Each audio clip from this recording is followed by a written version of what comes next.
Hi everyone! আজকে ছিল Sunday আর আজকে রান্নাঘরে গিয়ে দেখলাম মা একদম শীতকালে স্পেশাল চিকেন রান্না করছে। আজকে মা করছিল ধনিয়া চিকেন আর এখানে আইসটা কেন দিয়েছে বলতো? যাতে ধনিয়া চিকেনের না গ্রিন কালারটা একদম ইনট্যাক্ট থাকে।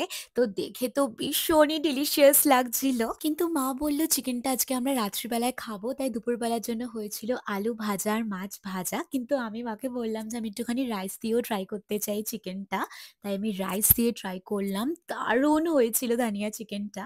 দেন ইভনিং এ আমি এসেছিলাম আমার টেইলরিং শপে ব্লাউজগুলো নিতে। আর তো জাস্ট কিছুদিনই বাকি আমার বান্ধবীর বিয়ে। আর এখানে এসে আমি একটা সালোয়ারও বানাতে দিয়ে দিয়েছিলাম। আরো কিছু টুকটাক শপিং বাকি ছিল সেগুলোও কমপ্লিট করে নিলাম। আমরা এসেছিলাম এই জুয়েলারির দোকানটাতে, এখান থেকে কিছু কেনার ছিল সেগুলো কিনে চলে আসলাম বাড়িতে।